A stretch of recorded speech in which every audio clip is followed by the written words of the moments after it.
pas de désherbant. Voilà. Rien que ça, c'est quand même fort. Accueillir des troupeaux de brebis sur des périodes d'inactivité dans les vergers, d'un point de vue de l'agriculture éco-responsable, ça nous semblait vraiment cocher toutes les cases. Et l'avantage, c'est qu'elles peuvent manger autour des pieds. Donc ils n'ont pas forcément des machines adéquates pour pouvoir nettoyer les arbres autour des pieds. Parce qu'on m'a proposé l'herbe et que donc bon, moi j'habite à côté et que ça me permet de passer des brebis bon marché, quoi, voilà. Donc maintenant je mange une grande partie de l'hiver et du printemps, soit l'hiver dans des vignes ou des oliviers, quelques terres abandonnées mais il n'y en a pas énormément, et le printemps dans des oliviers un peu métères. Et voilà. Et l'automne, pour rentrer dans les oliviers, il faut attendre qu'ils aient fini d'oliver. C'est la pose des filets, la surveillance, c'est d'y être tous les jours. Et voilà, c'est un peu plus de travail, mais on ne peut pas tout avoir gratuitement. Hein. Voilà, en échange qu'on travaille un peu plus, on a quand même de l'herbe gratuite, donc économiquement, c'est très rentable.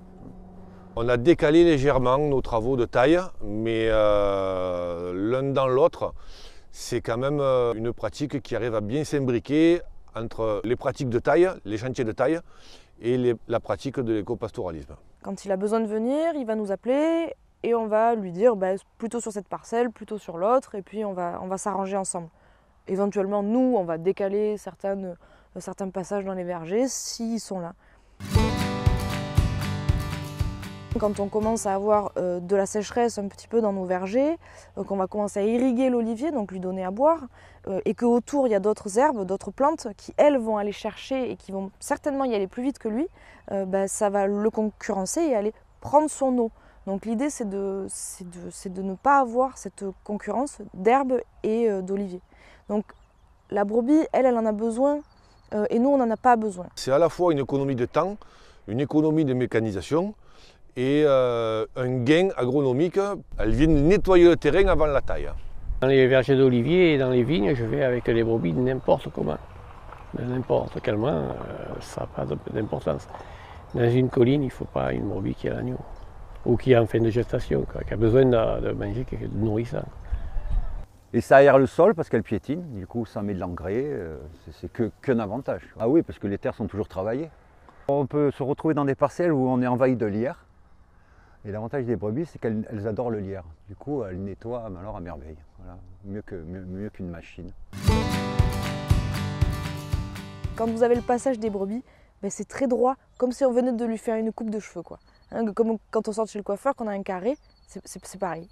Donc ça modifie le paysage, mais c'est pas méchant.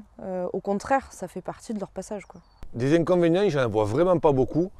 La seule aventure négative que je peux retenir après des années de pratique, c'est un seul verger qui a été très légèrement attaqué sur l'écorce, mais c'était en combinaison avec un temps très pluvieux.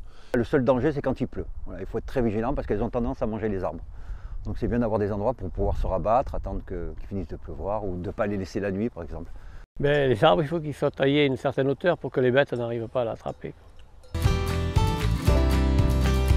Vous ne pourrez pas voir de point négatif vraiment majeur qui vous empêche de recourir à cette pratique. C'est un échange assez complément entre les arboriculteurs qui sont en bio et les brebis qui mangent naturellement sans trop faire de dégâts pour éviter de mettre trop de pesticides, etc.